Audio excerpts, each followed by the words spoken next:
Okay, now that I remember to record, I'm going to back up here real quick. All right, so we are going to create a CTM contract and a CTM contract template, as well as a parent contract. So the first thing I want you guys to do, click create contract. Okay, select contract to buy and sell real estate and click create selected contracts. Okay, this is going to bring up a completely blank contract. Okay, if you scroll down, there's nothing in this contract, completely blank.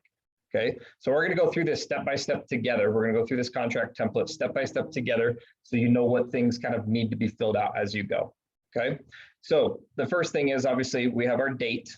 Okay, and why this is important to have a template and why it's so easy and quick for me to put together a contract is because once we have a really good template and we know that our dates are really solid and we know that all the boxes that are supposed to be checked are checked and all the radial dials that are supposed to be checked are checked, we can click on create by copying from an existing contract. Okay, so and then we don't have to fill any of that stuff out every time we write a contract. Okay, so the first thing I want you guys to do in the client database, I want you to create yourself a client here that you know is your template. So I literally name it contract template. Okay, you can't get confused with that. Okay, so contract template is your person's first name, last name, etc. Okay, now there's going to be a few things that you're going to have to change, obviously, based on your, based on your, the contract that you're writing. But the first thing that we have to decide is how your people are going to take title. Generally, the common ones are joint tenants or other and in severalty. Okay. So in severalty is by yourself. So if you have an individual on the contract. So I leave it in there like that. If I have multiple people taking title, I just remember that I have to delete that and change it to joint tenants or tenants in common. Okay. We're going to leave the property address blank because we never know what the property address is on our template. Okay. So you can leave this portion blank. For those of you who just kind of want the learning experience, when you do go under contract with something and you need to put the listing information in here, it's pretty simple. Just select listing sent from matrix MLS. Okay. Search by MLS ID. If you guys are in Iris, select Iris and put in the MLS number and it'll populate a bunch of data for you depending on how well the listing agent filled out their side on CTM. It'll populate a lot of the data here. Okay. So, and it'll give you the option to select and input that data. Okay. So next piece, inclusions. Okay. Generally speaking, here, instead of trying to determine how many remote controls they have, I always put the word any. Okay. So including any remote controls that they have, or any or all. Okay. Any / all, however you feel good about doing that. Okay. The next thing is going to be, generally speaking, most of our properties don't have these things. I generally just check none and know that when we move into a contract where we have solar panels, I'm going to have to change that. But by having it blank, it doesn't catch my eye when I see it in a template. By clicking none, it has a nice big blue check mark there. And as I'm scrolling through writing a contract, it gives me an idea of like, okay, I need to, pay attention to this section. Okay. So inclusions not attached, personal property conveyance is usually going to be blank. Again, we really don't want to convey personal property through a real estate contract like this, especially if there's a loan on it. The lender is going to kick it back and say, we're not financing personal property. So it's going to be very rare that you're going to convey personal property through the contract itself. Okay. So other inclusions. Okay. In the other inclusions, just a little tip for you guys. I go into the MLS and I go under the inclusions list and I copy and paste it into here. So even though those inclusions are probably already, in, the general inclusions and inclusions attached and inclusions not attached, I just put it in here for clarification. Okay. Parking and storage facilities. Okay. This is another one you need to fill out. So if you've got a garage, or if you've got a carport, or if you've got a reserved car spot, parking spot, or something like that, make sure you fill this piece out. Okay. Exclusions. Exclusions almost always include seller's personal property and any staging items. Okay. I just kind of leave that in there as a standard. Okay. Whether the property's staged or not, if I'm writing a contract on a property that's not staged, I can remove this if I want to. It doesn't hurt by it being in there. Okay.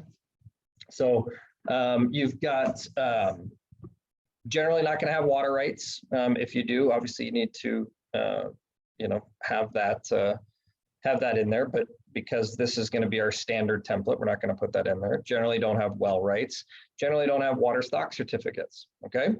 So now we get to our dates and deadlines. Okay.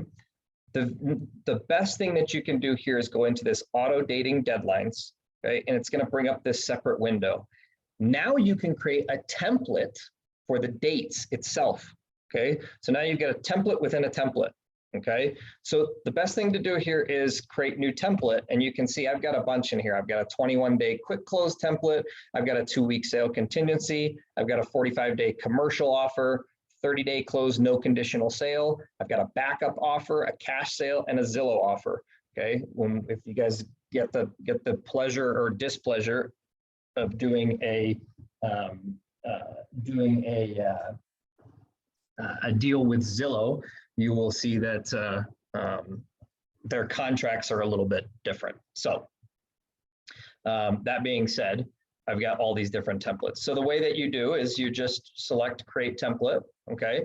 Type a new template name, and then you're gonna start selecting these dates here, okay? So I'm actually gonna go back. You guys might wanna create a template here, but I'm gonna go back so you can see. Our standard is gonna be generally this 30-day close. So here you go. I'm going to let you guys look at this.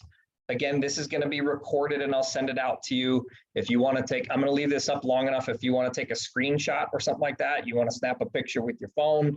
These are pretty good dates and deadlines for a 30-day close. Okay. So I'm going to leave this up here for about a minute. You guys can take a snapshot of it. Okay. And then I'll kind of go through them here. But basically your radial dial should pretty much always be on the contract side. The only time I do MEC is for alternative earnest money deadline, okay? So we just do 3 days after MEC. Everything else is a hard date, and so you need to put in contract from there. I can tell you as a listing agent, if I receive a contract that has all these dates MEC, I'm gonna send the contract back to the buyer's agent and say, convert these to hard dates. This is too difficult for people to understand, convert these to hard dates. And I'm not going to send you a counter either, because why should I have to do work because you didn't put hard dates in? And in a competitive market, if I have to do more work as an agent and I've got an offer that is literally the same that has the hard dates, maybe I just won't bother countering and I'll accept the other offer. Okay, so keep that in mind. Okay, so check out those dates. For those of you that are taking pictures, this ends at line 32.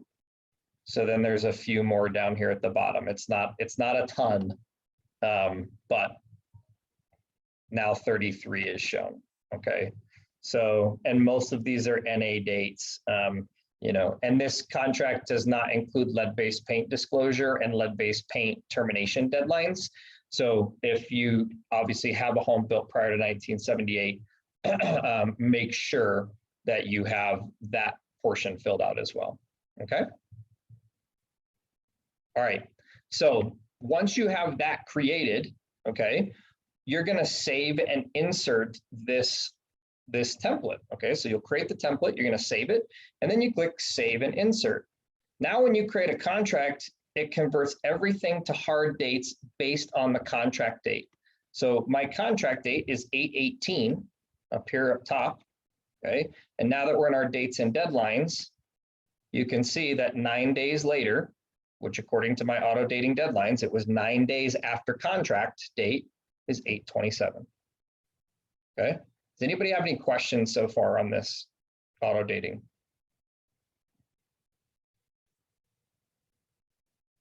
Okay. So Auto dating deadlines. This will save you a ton of time when you're writing a contract. Okay. Now, once you put these in like this, it is important that you go back through and you just review, right? So I put these in and I go, okay, everything looks good there. And I go, oh, this property doesn't have an HOA. Okay. So when you put this in, just make sure you clear out HOA documents, or this property does have lead-based paint disclosure. So this isn't just like a click and go. Remember, you still need to review your contract to make sure it looks good. Okay. So, oh yeah, I forgot we don't have, association documents. Another couple things, seller's property disclosure, or I'm sorry, lead-based paint disclosure, you might need to add in. Also, your new loan application deadline in our current market, you should never have a client that's applying for a loan after you're putting in the contract. Everybody should be pre-approved. So this date can pretty much always be stricken from the contract. Hit clear, and I put in this bottom line here, I put completed. Okay, so new application loan deadline, or new loan application deadline completed. It's already been done. Okay, we're letting them know, hey, we're on the ball. We don't need extra time to apply for a loan. Okay. Your new loan termination deadline generally should be 5 to 7 days out from closing.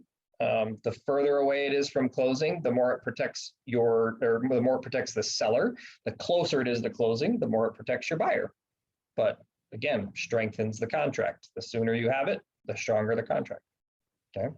So these are generally all things here. Lines 14 through 19 on the dates and deadlines are generally things that you're not going to use. These are seller finance stuff. There's almost non-existent at this point. Okay. Appraisal deadline should be good. ILC, very rare that we need ILCs. Inspection objections, terminations, resolutions, property insurance deadlines, things like that. I'm actually going to make a small change to my template here. The property insurance termination deadline, again, in our strong market, I would probably move that up to the same time that you're going to terminate on inspection. It's very easy for your client just to call their insurance company, make sure the property is insurable, that's not in a flood zone, that kind of stuff. The only thing that'll hold that back and would make you want to push that back a little bit would be if the property is in an HOA and you can't get the HOA docs yet. So if the HOA docs are out, the homeowner's insurance a lot of times needs to know if there's a master policy on the HOA.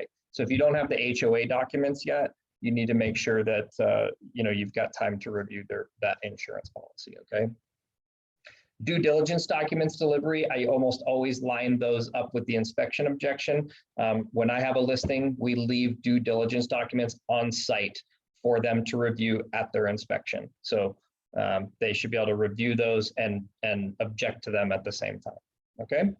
Your closing date, again, instead of having 30 days after MAC, I'm going to delete this out of here and put in 30 days or whatever that number may be. So like in this instance, for example, if we went 1 month, it would be on a Saturday. So, and I think actually 30 days is probably this, the 17th here. Okay, so we just choose the 17th.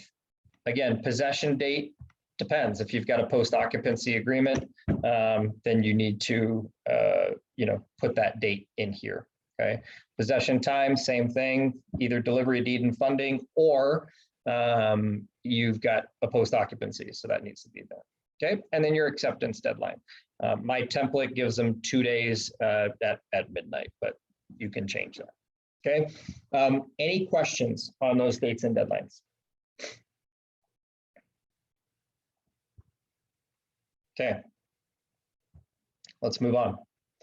Okay, obviously your price and terms, you're going to fill that out. We're not going to put that in the template because we don't know what our price and terms are. Okay, same thing with our seller concessions. Although in this market, no one, I used to be the king of concessions. I got concessions on every deal I ever did, and I haven't gotten concessions, and I think I've gotten concessions on 2 deals this entire year. So right now, if you're creating a template, you might as well just put a 0 in there. Okay, under earnest money, and again, you can change that. If you negotiate something, you can change that. Okay, under earnest money, I just put good funds. Okay, so in the form of good funds, and we will be held by Okay, and you're going to get this off the listing again. If they use land title and they're holding the earnest money, you can click land title or whatever. Some people just put in title company here. I think that's lazy. I think just wait till you put the contract in and figure out exactly who is holding the earnest money. Okay. Now, the next kind of box that we have to check is under 4.4.2. Okay, under available funds. Unless your party is contingent upon selling another property, you should pretty much always be checked as does, okay? The buyer represents that as the date of this contract. They do have immediately verifiable funds available in the amount not less than stated the amount of cash at closing, which is their down payment, okay? The only way they wouldn't have their down payment lined up is if they're contingent. So this should be, does have funds unless they're contingent, okay? Number 4.5, new loan, okay? Obviously, we always have to choose something here. I generally leave that blank. Again, if you want just a reminder that you need to fill it out and the blue catches your eye, you can make it your template, you know, always put conventional or something like that. Just know that when you go to fill out the contract, you need to change it, all right? Very rarely are we doing assumptions, so 4.6 doesn't apply. Very rarely are we doing seller or private financing, so those don't apply. Number 5, financing conditions and obligations. Okay, again, we're going to have the ability to apply and review our loan. Nothing to fill out there, nothing to fill out on credit information. That doesn't apply, that's for seller. Appraisal provisions. Okay, there's nothing to fill out here unless you're VA or unless you're FHA, and then you need to put your purchase price in this box. Okay. Cost of the appraisal. Almost always the buyer pays for the cost of the appraisal, so I'm going to check that box. Owners Association. There's nothing to check in there, so we don't need to worry about that. 8.1. We almost always have the seller select the title insurance company, okay? And we almost always ask for owner's extended coverage. In a standard market, generally the seller pays for that extended coverage. It's generally $75 from the title company. Seller generally pays for that. One of the things that I have done to strengthen contracts in this kind of crazy market that we're in is I have the buyers pick up that cost. It's a small cost, it's $75, but it's something that helps sway things in the right direction. Okay, but in general, I have seller pick up this cost, and we do include it. Okay. Keep scrolling down. Nothing to select in 8.2, 8.3, 8.4, all the way down.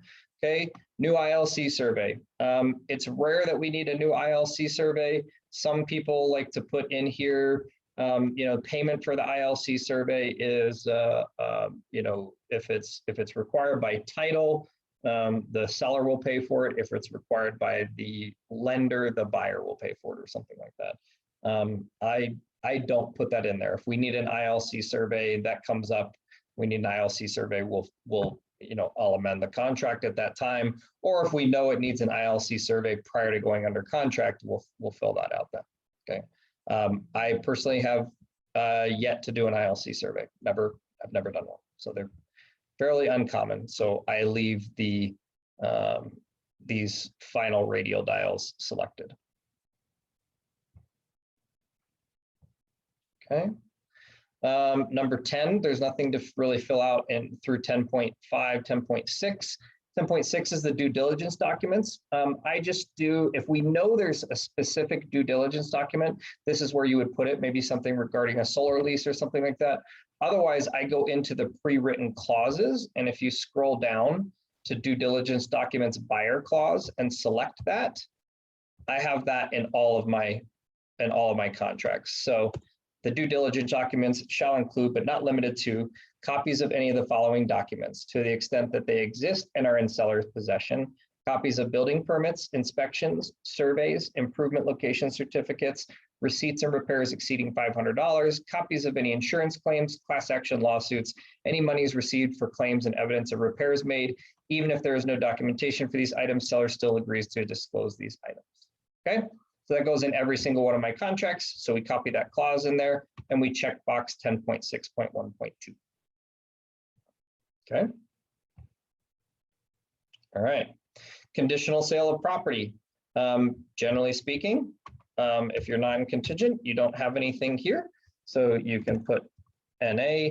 And for those of you in Northern Colorado, and you probably should have already done this, but you should have taken a contracts class from Doug Dodds or somebody, but Doug does a great contracts class, and he can talk to you a little bit about the difference between NA and none and how to use those particular pieces of language.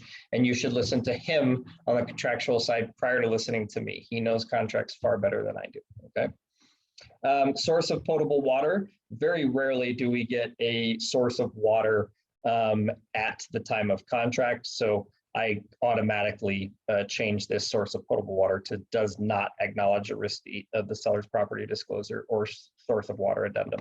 We generally get that after the fact. For me, at least, it's rare that I deal with a well, so I check there is no well. So that is a pretty standard contract for me, okay?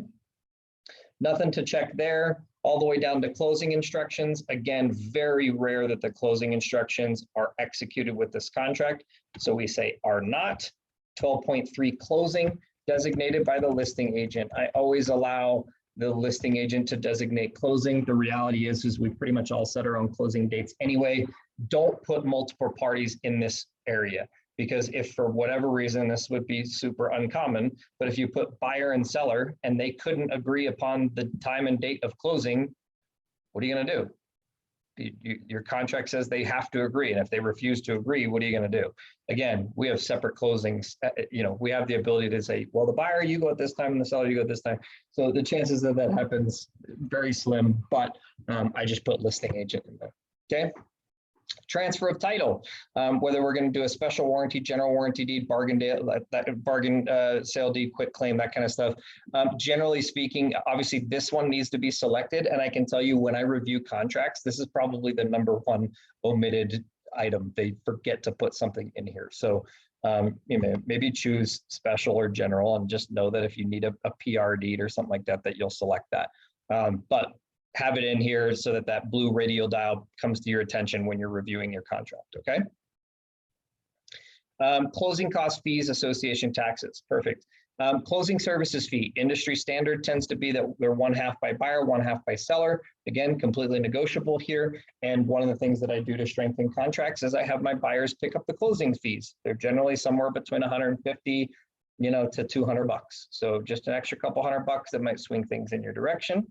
Okay, status record and record change fees. Okay, these are if your property falls in an HOA. I automatically check none and just know that I have to change this if the property falls in an HOA. Again, balance market industry standard here is generally that the seller pays for the status letter and the buyer pays for the record change fee. Okay, split the costs. Okay.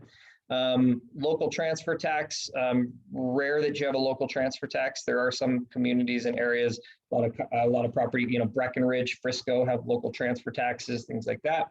But generally speaking, in our areas, there's not as many. I can't speak for Northern Colorado that well. So private transfer fee, again, very rare that we have private transfer fees.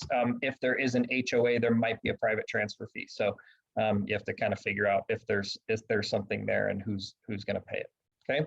Water transfer fees, again, depends where you're at. Okay. For example, in Denver, we do have a water transfer fee in the city of Denver, but we don't have them like in the suburbs in Westminster, that kind of stuff. So if you have a water transfer fee, fill this out. But for me, generally speaking, it's none.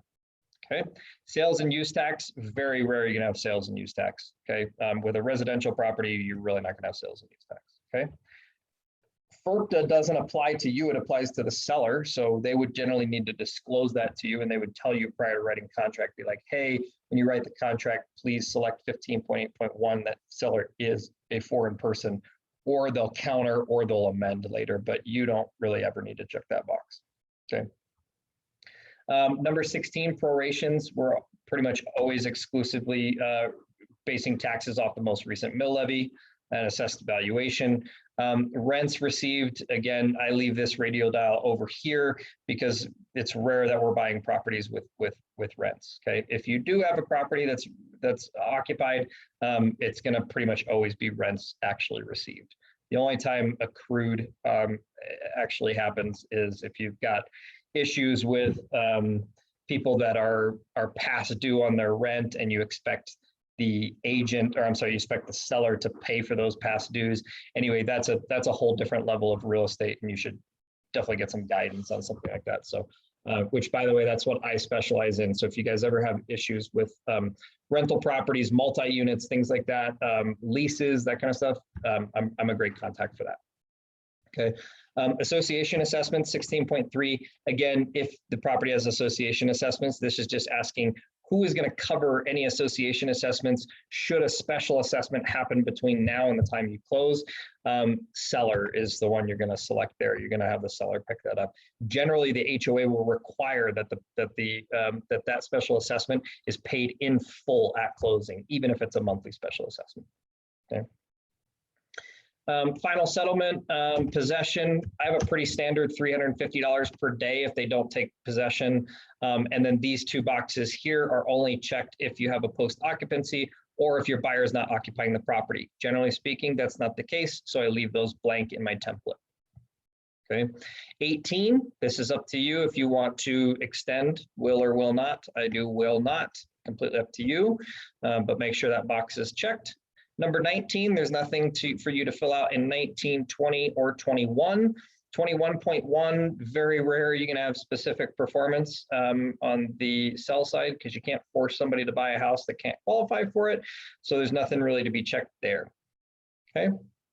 As you scroll down here, everything else, there's really nothing else to fill in here. In number 27, if you want to put in here something like email, you already have email, but you can put in something like e-contracts if you'd like to, or you can leave it blank. That's really up to you. Okay. That's it. Your additional provisions, make sure, if you're putting stuff in your additional provisions, make sure that your verbiage is good. Make sure that, go through these clauses and pull up your pre-written clauses. There's a lot of great inspection waiver, appraisal gap, escalation clause, pre-written clauses in here, so you don't have to try to design your own language for it. Okay. So that's it for creating the template for the contract. Do you guys have any questions?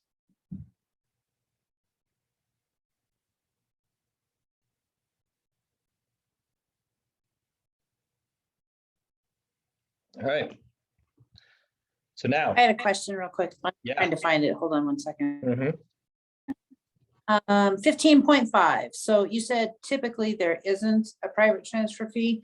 If there is that would be with association? Is that something that seller typically would take care of then? Or again, that's through the negotiation. So generally speaking, I would say that any transfer fees, the buyer should pick up. That's my take on it, right? They're transferring it to you. That's your cost. The status letter is something that the seller picks up, in my opinion, because it's the letter that the HOA provides to show that the seller is up on all their HOA dues, that they don't have any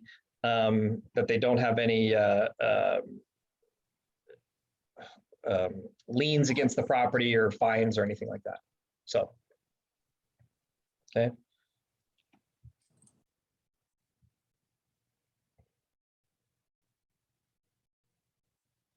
And yes, Michelle, I think you answered your own question, but yes. Okay, so save. All right, so now we've saved our template. So now if you scroll through here, all that stuff that we just did is all filled out. Okay, so we've got contract template, and I don't know if I have one named this already, so I'm going to put the number 2 in there so I can remember that this is the one we just did. Okay, so now that we're done with that, we can exit out of that window. Now you can see here's our contract to buy and sell real estate. But what we're actually going to do is we're going to go back to the main. So you're going to click main over here. And now you're going to be able to see, let's see, was it this one? It didn't put my number 2 in. Let's check if it's this one.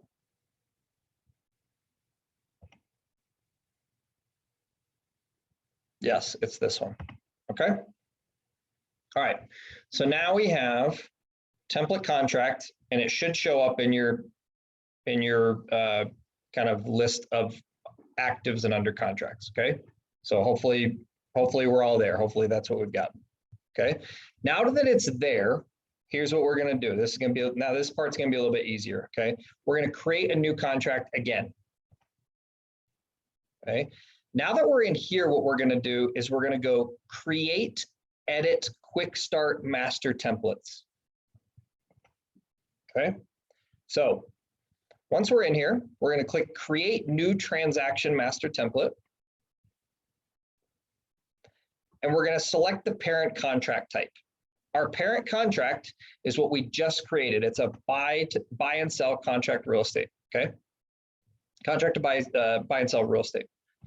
Okay, and we're gonna make our master template. We're gonna create a name here, okay? So I would like to call this contract to buy and sell or something like that. I know I have one named that already, so I'm gonna call mine CBS, okay? Then what it's gonna do is it's gonna say, hey, select a parent contract or a template from a parent contract that you already know is filled out properly. We just did it. So right here in the orange, select from an existing parent contract template, and we're gonna grab the contract that we just made. Hit go. Okay, so now that you've done that, it's gonna grab all the information from this contract template. And then what you can do is you can go and automatically select all of the things that you want to pop up when you use this template, okay? So in our case, with a buy side, okay, we want a couple of things, okay? So they change kind of where these are sitting. So I don't do lead-based paint because that is the minority, not the majority of deals that I do, okay? But we're gonna scroll down. Most of this stuff is down under Remax Lands Firms. Okay, all of our buyers have to have a buyer advisory, right? They have to have a, scroll down further.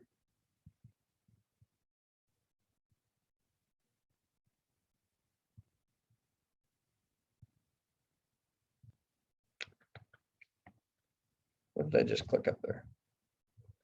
Buyer advisory, Remax Lands buyer advisory. Oh, they got our forms in here a bunch of times. So anyway, you can do buyer advisory up there, or you can do it down here, okay? You need an affiliated business arrangement disclosure, okay? The buyer advisory, which are already checked up top, so you can do this one too if you want to do all smart contracts, okay? We need a sales contract control sheet now, okay? And we need more stuff than this.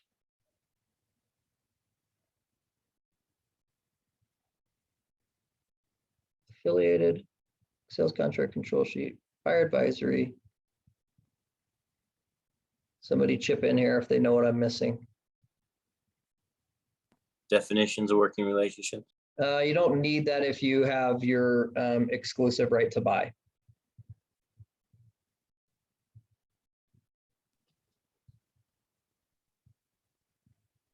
It might be it. Seller advisory. What's that? Or I guess it would depend if you're buying or selling with this contract. Yeah. So you're gonna create. There's a way to create a listing one too. So I think this is it actually for the buy side for right now. So 1, 2, I think it's 4 documents: buyer advisory, contract to buy and sell, exclusive right to buy. Okay, perfect. So we're gonna do that. All right. So we've got 4 documents. So now you click save this new template. Okay. So now you got this CBS. Now, when you go back to your main screen, okay, and you want to create a new contract, you create a new contract. So now that you've done all this, your buyer wants to write an offer this weekend. So you click on create new contract. Now, you've already done the legwork for this stuff. So you check this box that is quick start, create parent contract and disclosures at once. Your new template should show up in there. Here it is, CBS, okay? You can see that it automatically is gonna select the documents that we say need to be selected, and it's gonna say create selected contracts. It's gonna open your contract to buy and sell, okay? It automatically pulls it from the template that we just built, so everything is already filled out. You're gonna put your buyer's name in here. Okay, you're going to click save. Then you're going to fill out your contract. Okay, so you're going to put in the price, you're going to put in the listing, you know, the address, that kind of stuff. You're going to check all the other stuff that you put in here. Okay, you're going to make sure it's good, add any additional provisions, and you're going to click save. Once that's done, you get to come back to here, this screen, and you can see now I have my contract written for Nicholas Paynes. My buyer advisory is already going to have his name in it. So, right, there it is. The buyer advisory is already there. And then if you go into your docs management where the smart documents show up, here's your affiliated business arrangement. There it is. There's my name. It's already filled out. And here's my sales contract control sheet. Okay. And my name is already filled out again here. Sorry, that's my buyer's agent name. But once you fill out property address and everything, that'll auto-populate in there as well. Okay, so now you have all the contracts that you need in order to close this file. So, and obviously there's going to be more. You're going to have your inspection objection and things like that. But once all this is complete, it takes 10 minutes to write a contract. Okay, and you have all your disclosures prepared. Everything's ready to be prepared. Okay, you're going to do this same thing, and I'm not going to go through the whole process for the sake of time, but you're going to do the same thing for your listing agreement. Okay, so you can see here, I already have a template listing created. Okay, I'll do this for you guys real quick though. Although mine, I don't remember if mine's very good. Anyway, I will do a slow scroll through this, and because I'm recording this, when I put it up, you can go through, and actually I'm going to just go one page at a time. You can go through and you can pause the video on any of these spots and see how it's filled out.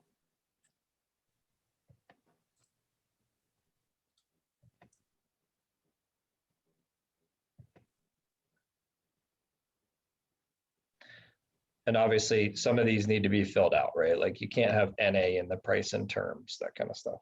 So, and if your place doesn't accept FHA or VA, then you need to remove that type of stuff. So there's a lot of stuff in here that still needs to get filled out. You need to figure out, you need to put in here your earnest money, that kind of stuff. Okay, so make sure you properly fill this stuff out.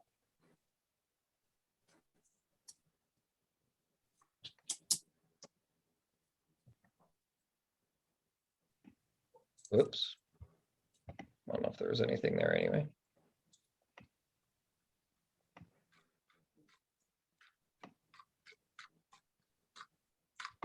Okay, so you're gonna, so now that you have that template, then same thing. So we'll go back to main. I want you guys to create a new contract, create a master template, and in our case, you're going to create a new one.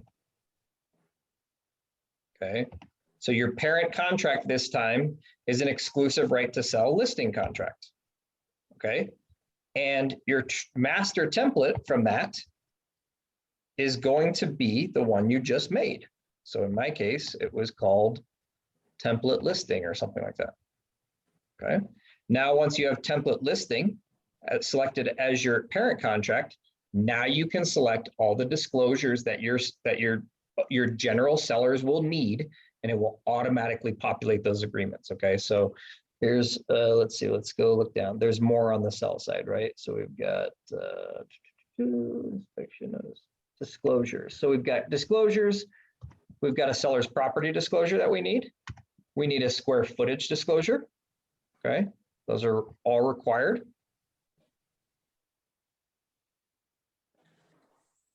Let's see. We've got a seller advisory from Remax Alliance. Most of these DORA forms we don't need.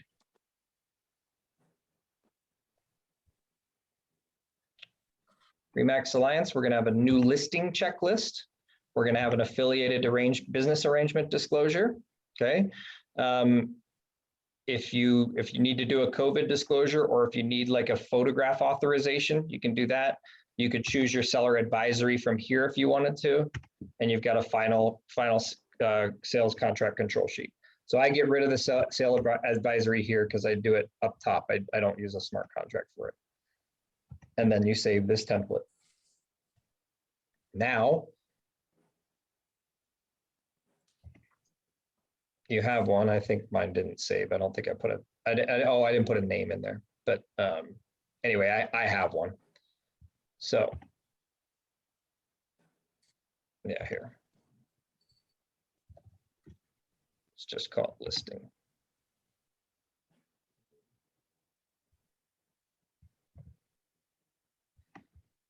Okay. So now when you go back to e-contracts again, you create new contract because you're going to do a listing agreement with somebody. You can do a quick start. Okay. I called it exclusive right to sell. It's automatically going to select all the documents that you need. There's a seller's property disclosure, the square footage disclosure, the seller advisory, the new listing checklist, affiliated business arrangement disclosure, and I need to update that one to do the final control sheet. Okay. Create selected contracts. It's going to bring up the parent contract. You put in your client's name, you save it, you fill out the rest. Okay, so Nicholas Spains, save.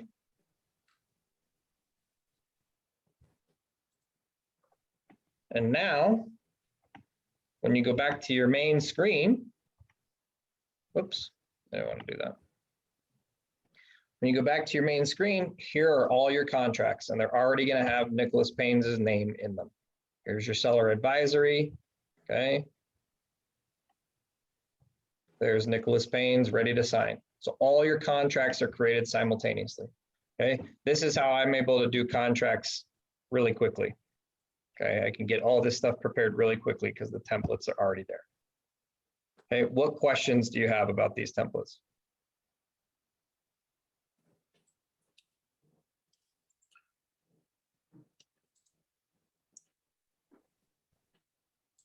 Easy enough. I can't tell if Fort Collins people disappeared or if they're close so they can see.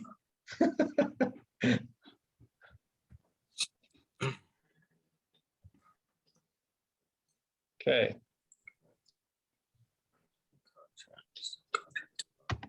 All right. That is CTM. So let's review these. Let's review these next pieces then. So let's talk about writing a winning contract. Okay, a couple things, guys.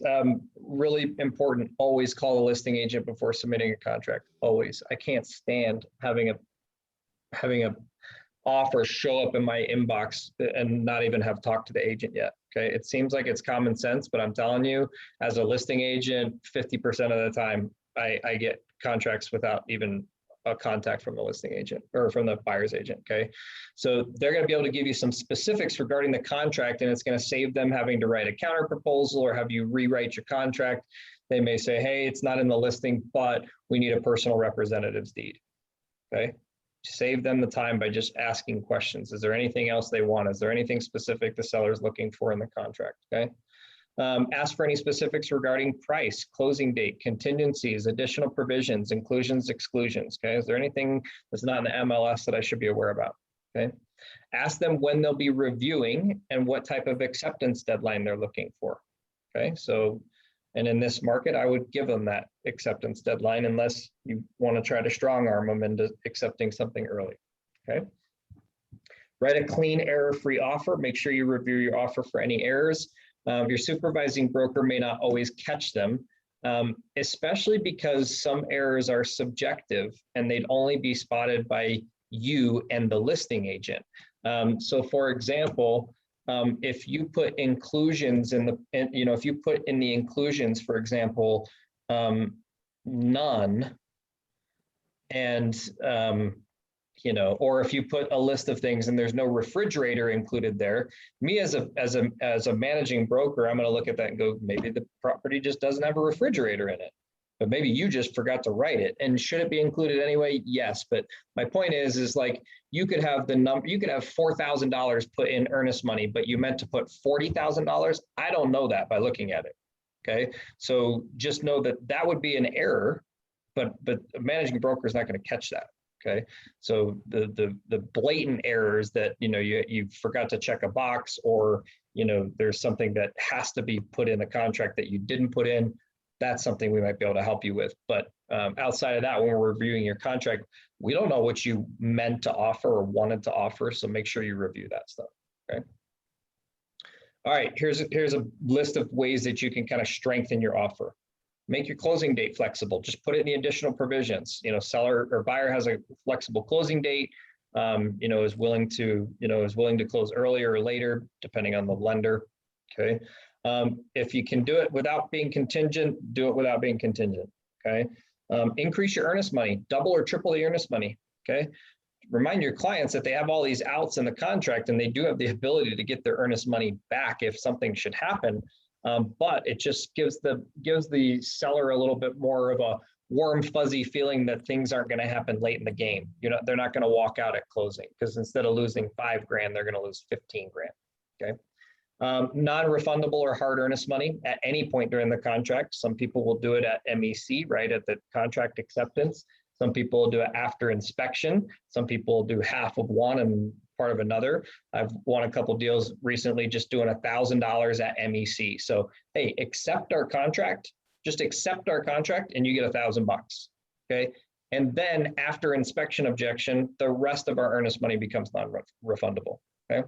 So it gives my buyer an opportunity to kind of look at the property more thoroughly and make sure they want to move forward with it. But we'll give you $1,000 just to accept the contract, okay? Inspection waivers of some sort. So health and safety only, major systems only, items over $1,000, items over $2,000, you know, sewer and roof only, some type of limited inspection. Okay. Post occupancy, offer a post occupancy free of charge. Okay. Those are very common right now. Okay. Warranty deeds are a whole different thing, but you know, historically speaking, special warranty deed, it favors the seller. So give it a special warranty deed. If you need to learn more about warranty deeds, don't ask me, talk to somebody that knows more about title. But in my opinion, they're the same thing. They're not quite. Doug Dodds will tell you they're not. So listen to Doug. Gap language, buyer agrees to pay X amount of dollars over appraised price. Okay, again, there's some pre-written clauses in the contract that you can use, or you know, there's different ways that you can state that. Escalation clauses, okay, proxy bids, basically. We'll give you $400,000 for the house, but we'll pay up to $430,000, and we'll beat any offer by $2,500. Okay, so loan type, try to be conventional. Really, try to be cash. If you can't be cash, be conventional. If you can't be conventional, be VA. If you can't be VA, be FHA. Okay. Buyer pay costs, you know, pick up closing fees, pick up the title fees, pick up the status change letter, pick up record change fees, pick up water transfer fees, private transfer fees, pick them up. The buyer can pick all those up and it doesn't affect the purchase price, which means you don't have to have as much gap. Okay, so pick up some extra fees for the seller. Okay, highlight your contract. Okay, so I always send an email to the agent that accompanies the contract to buy and sell. It highlights the strong points of our contract. Okay, so because many of the contracts to buy and sell are somewhat standard, right? The fees that we see are somewhat standard. Make sure to point out that your buyer is paying the full closing costs instead of the standard 50-50 split, right? So if you write them a little note that you're pointing out, highlighting the contract, most agents just kind of gloss right over who pays for that closing fee. Highlight that, be like, and just to make you aware, just to bring to your attention, my buyer has agreed to pick up the closing services fee in full. Okay, strengthen your contact with exceptional communication. I'd rather work with an over communicator, like bordering on annoying, where they've called me 3-4 times per day, than somebody that doesn't call me at all.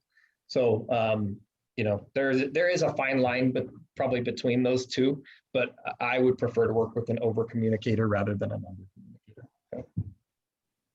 Contingencies, if you have to write a contingency into your contract, be prepared as possible with that contingency, okay? So the contingent property should be ready to go on the market. Pictures are taken, the listing is ready, supply comps for your property to the listing agent to show them that you're pricing the home correctly and that you expect it to go under contract quickly.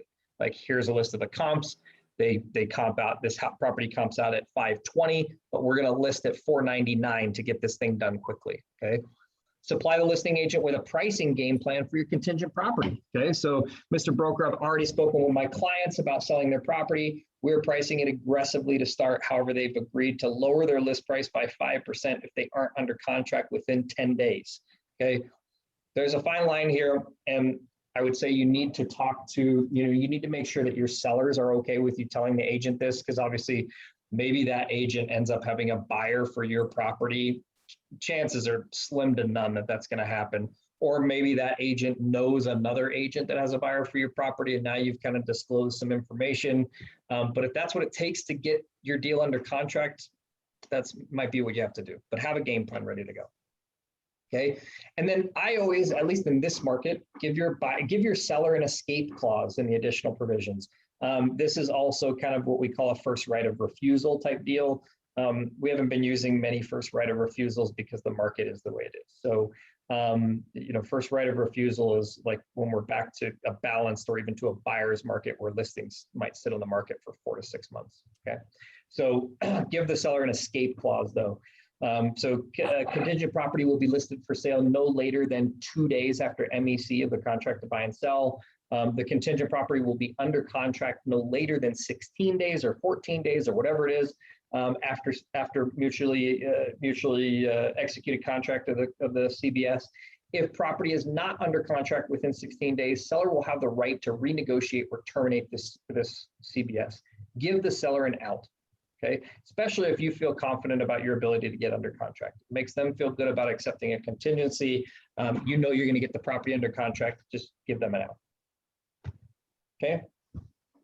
When talking, just a little tip, when talking to potential buyers and sellers, remember that your contingent property should always be the easier one to sell. Okay, so this is a very common thing when you get somebody that calls you and they go, well, we want to sell our home, but we got to find a replacement property. We don't even know where to start. Okay. So we're not sure if we should list our home first and then find a replacement property, or find a replacement property first and then sell, okay? Well, since you're selling a $350,000 home in Arvada and you want to move to a $700,000 home, these prices are obviously out of date for those of you who are in our area. So to move to a $700,000 property in Evergreen, I suggest you find your replacement property first, okay? Not only is it easier to sell a $350,000 home in Arvada, right now it would go in 1 day for $100,000 over that. Okay, but the inventory for a replacement home will be very small. So if you've got a picky buyer, it could take you a year to find the right property. So the other thing is a $700,000 home, not anymore, but when I wrote this, will not command nearly as much interest as a $350,000 home. So the sellers are much more likely to accept the contingency, as you may be their only option, okay? So the contingent property should always be the easier property to sell, okay? Remember that. All right, counter proposals, okay? I believe that you should only write a counter proposal when completely necessary. So you can always amend small changes after the contract has been accepted. So remember, when you send a counter, it puts the ball back in the buyer's court. You give up your power, right?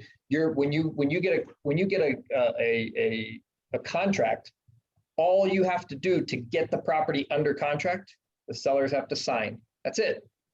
The power is now on your side. Sellers go, you know what, we like this contract. And you go, if you want to go under contract, sign. Okay. If you don't want to go under contract, don't sign. When you send a counter proposal out, now it's up to the buyers to decide if they want to go under contract. So I try to not have counter proposals. Okay. So I either call the agent and say, hey, can you make these changes to your contract and resubmit? Or if they're small changes or something like that, Like I had one recently where we had the owner was an LLC and we had a spelling error on it was actually a typo. It wasn't even a spelling error. It was like a miskey on the LLC's name. We just went under contract and we amended after the fact. Okay. So also talk to the co-op agent before writing a counter. So same reason as the CBS, you can overcome contract misunderstandings by discussing it with the agent first. Okay. Don't just write a counter and send it over. Talk to them and say, hey, we're going to put a counter together. Here's why. And make sure that they don't come back and say, oh, well, we can't have possession that date or whatever it is because of this. Can we figure something out different? Discuss it, put it in the counter, okay? And then just remember that counter proposals don't always involve price. You can counter additional provisions, buyer costs, dates, deadlines. There's all kinds of stuff. So just a counter doesn't always have to do with price. Okay? I think that's the end of that. All right, cool. Questions? Thoughts, concerns, additions, suggestions, any input at all? Somebody want to talk about their dog today, their weekend? Did they have a good weekend? Did anybody get anything under contract? Does anybody have a closing coming up? Nobody wants to talk today. All right, well, I hope that We're hoping. that's all right, David, you and I will talk later. We're gonna the Westminster office we are going to Topgolf today for happy hour. So David, are you coming to happy hour? Yes. Okay, Lori, are you gonna come? Are you gonna come to Topgolf this afternoon with us? Nice. All right, Sean? Yes. Sean, you coming? I know Sean's coming. Even if she's not there, I know Sean's gonna be there, so. All right. Yes, she's. Oh, see, Sean says no video or audio, but she's going to be there. I knew Sean would be there. So anyway, we're going to have fun at Topgolf this afternoon. So, all right. Well, if nobody has any questions, I hope this was productive. I hope this was helpful for you. I will upload the recording as soon as I get an opportunity, and hopefully today here, and should be good to go. So I have one quick question. Yeah. It's kind of off subject. So when you're looking at that contract, temp do get a VA loan, they're okay with that. What kind of dollar amount should you really be considering in general for seller concession in that one section on the contract where it says seller concessions for VA loan? Are you talking on the listing contract or on the contract to buy and sell? Contract to buy and sell, like like if you're gonna, it might be the listing contract too that I'm thinking of. But it's the section where we're willing to accept VA loans. Well, if you are, then you definitely have to pay for the appraisal, correct? As the seller. And so, No. I mean, is there like no certain why do amount you of have to pay for the concession? appraisal for a VA loan? Because I just know from school, maybe I'm incorrectly informed, but I thought that with the buyer absolutely cannot pay for the appraisal. Like it's just built into the way they qualify for an FHA. That would be completely new. That would be completely new to me. I've never heard that in my life. Huh.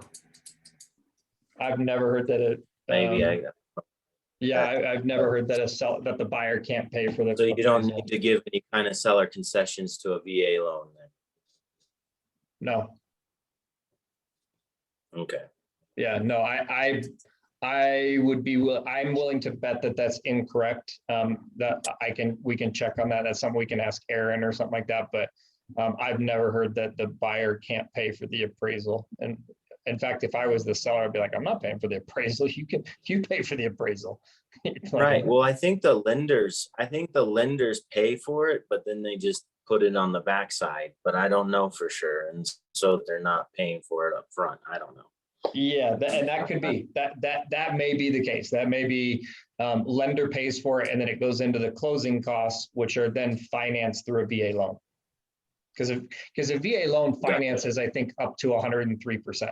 of the purchase price. So it covers all the closing costs and covers Closing. covers the VA, that kind of stuff. But yeah, that might be true, David. That might be true where, you know, like if I buy a property, a lot of times the lender will call me and be like, hey, we need your credit card to pay for the appraisal.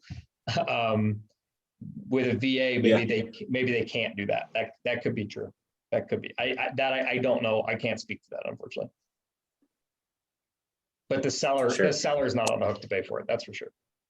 I just had mine under this contract. I had my sellers and, you know, their family that served, they were willing to give up to $1,500 towards a VA loan if that was the case. So, you know, whether they were willing to. Yeah, they don't have to. Okay. So, cool. And yeah, I'll send the PowerPoint over as well, Michelle. So, all right. Well, if everybody's good, enjoy the rest of your day. And let's, nobody's really talkative today, but I was wondering if we wanted, I don't really have any more structured material to review. That's the extent of my classes. So yeah, what about the first stuff, retirement, taxes, planning for all these things? Yes, let's do that one next week. So yeah, let's meet next week. That's right. So I'll teach a little class next week on just your business structure, paying taxes, 401k type stuff, self-employment, you know, filing your taxes. I'm not a CPA, but I'll give you guys some full disclosure. I'm not a CPA. I'm not an accountant advice. Yeah, let's do that one. Let's do that. Thanks for the reminder, Brendan. We'll do that one next week. About filing status for your business, like an LLC or an S corp. Will that be covered in this class? Yep. Okay. Yep. We can talk about all that next week for sure. Great. Oh, that's great. Saves me $10. The board up here is doing a class tomorrow about that. So I mean, it may not be bad to attend. They probably have an actual professional talking about it. Yeah, well, I know. It's just solely about that. But I got a lot on my plate, so I'll be good. You're my expert. You don't need them. Good. Okay. All right. Sounds good. Yeah. So let's do next Wednesday. We'll do one more class next Wednesday. Alrighty. So, okay, cool. Well, I will get this stuff sent over to you guys, and we'll see you next Wednesday. Have a great week, everybody. Get some stuff under contract, and talk to y'all soon. All right. Thanks, Nick. You bet. See you guys. See ya.